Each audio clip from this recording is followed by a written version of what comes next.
고백합시다. 내게 허락하신 시련을 통해, 내게 허락하신 시련을 통해 나의 믿음 더욱 강하게 자라나고, 험한 산과 골짜기 지나는 동안 주께 더 가까이 나를 이끄시네. 내가 겪는 시험이 어렵고 힘겨워도 내 주님보다 크지 않네. 내 앞에 바다가 갈라지지 않으면 주가 나로 바다를 걷게 하리. 나는 믿네.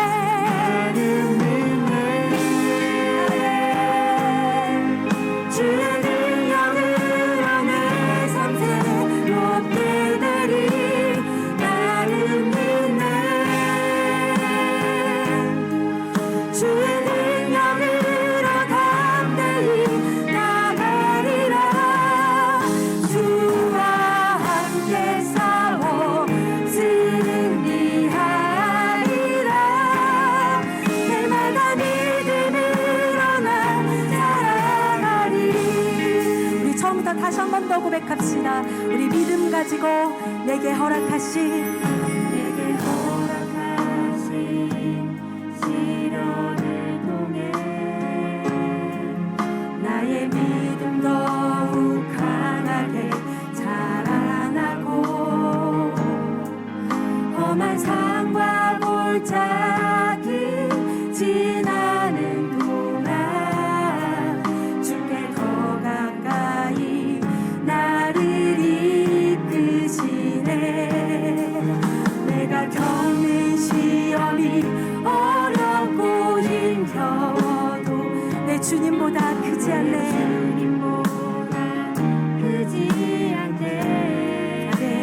내 앞에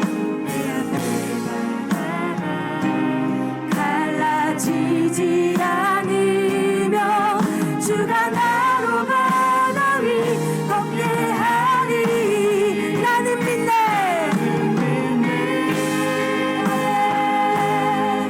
주의 능력으로 내 삶 새롭게 되리. 나는 믿네. 주의 능력으로 담대히 나가리라.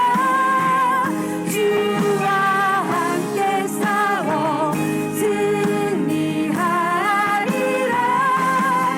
날마다 믿음으로 나 살아가리. 나는 믿네.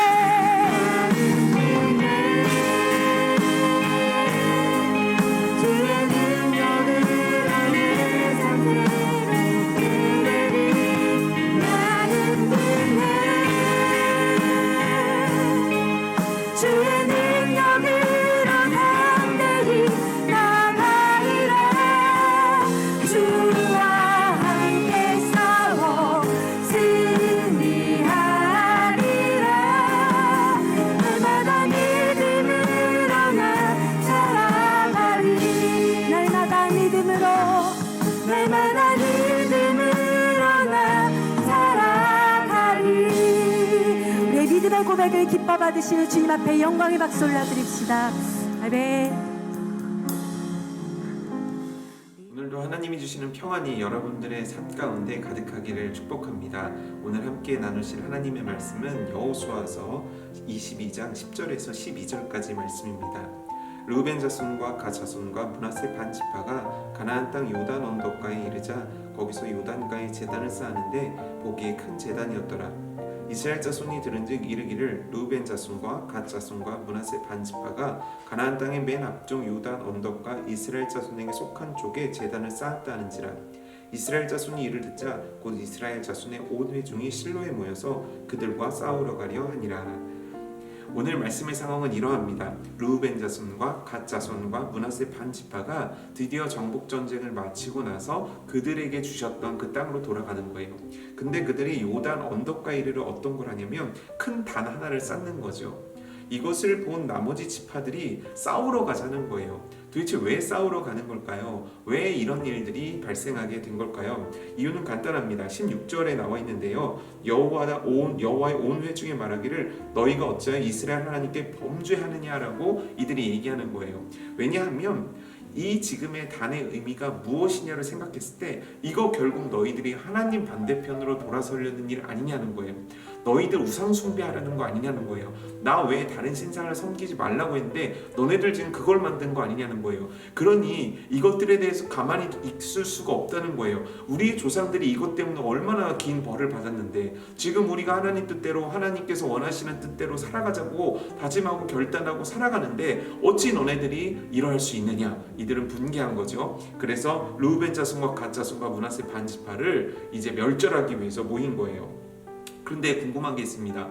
그럼 이들의 오해처럼 정말 그런 의도로 이들은 단을 쌓았는가라는 거죠. 아니에요. 이들이 단을 쌓은 이유는 두 가지로 요약해 볼 수 있습니다. 첫 번째는 뭐냐면 우리가 하나님을 잊지 말자는 거예요. 이것을 잊어버리면 우리가 얼마나 큰 은혜 가운데 지금까지 왔고 이 요단강을 넘고 요단강 이편 땅과 저편 땅을 정복하게 해주신 그 하나님을 잊어버릴 수는 없다. 그러니 우리가 하나님을 기억하기 위해 이것을 세우자. 또 하나의 목적은 우리는 하나 아니냐. 우리가 강 이편과 저편으로 떨어졌지만 결국 우리가 하나님을 잊지 말자. 그들도 잊지 말고 우리도 잊지 말자는 이 목적을 가지고 세운 거죠. 하지만 두 그룹 간에 두 큰 지파들 간에 이 분쟁과 오해가 계속되게 된 거예요. 그럼 이때 어떻게 해야 되냐는 거죠. 교회 가운데 분쟁이 있을 때 오해가 있을 때 과연 어떻게 풀어야 되냐는 거죠. 이들이 결정한 건 극한의 전쟁으로 하자고 했던 것이 아니에요. 이들이 먼저 선택한 건 뭐냐면 서로의 이야기를 들어주는 일부터 시작하는 거예요. 그리고 그 판결 가운데 그들이 어떤 결정을 하는데 그 가운데 하나님을 두기 시작하는 거예요. 결국 이들은 전투하지 않아요. 결국 이들은 이 의미를 더 아름답고 복되게 만들어 가요. 여러분, 우리는 살아가면서 누군가의 관계 속에서 오해할 수 있고요. 교회 내에서, 가정 내에서, 우리가 있는 곳에서 어떤 오해와 다툼의 여지들은 삶에 계속되게 됩니다. 하지만 그때 중요한 건 이 말씀에 나온 이 이스라엘 백성들이 한 태도예요. 그건 뭐냐면 그들이 왜 그 일을 했는가, 우리가 왜 이런 일을 했는가를 서로 이야기하고 들어줬다는 것이고, 그때 그 이야기의 중심 가운데 하나님을 두었다는 겁니다. 하나님을 중심으로 하나님의 재판관되게 그들의 인생을 만들어 나갔다라는 거죠. 여러분, 오늘 모든 오해와 우리들 인간 사이의 여러 가지 문제 가운데 서로 들어줌의 은혜가 우리에게 있기를 원합니다. 그리고 두 번째, 그 중간에 재판관이신 하나님을 두는 그런 지혜로움이 있기를 원합니다. 과연 하나님은 어떻게 하기를 원하실까라고 생각할 때 우리들에게 그 문제는 하나님 편에서 해결할 수 있는 지혜로움의 통로가 열리는 은혜로운 결과를 맞이하게 되는 하나의 사건이 되게 될 줄을 믿습니다. 그러니 여러분, 들어주세요. 그리고 하나님께 귀를 기울여 하나님의 생각에 경청하세요. 이 은혜가 우리 가운데 있기를 축복합니다. 기도하겠습니다. 사랑하는 하나님, 우리의 매일의 삶 가운데 오해와 갈등과 분쟁들이 있습니다.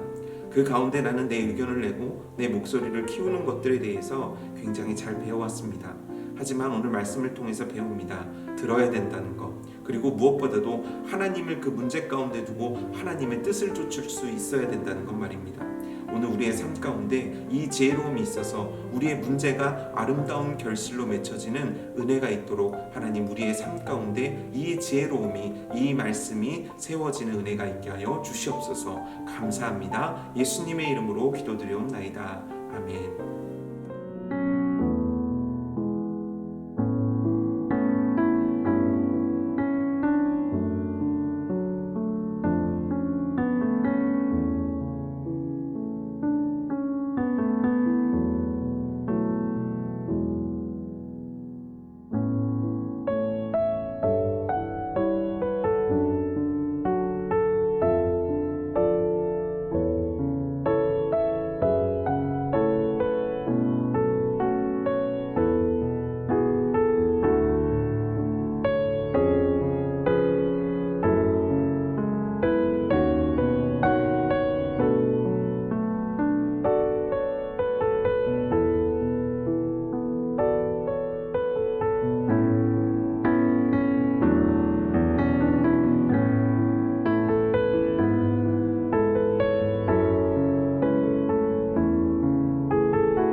주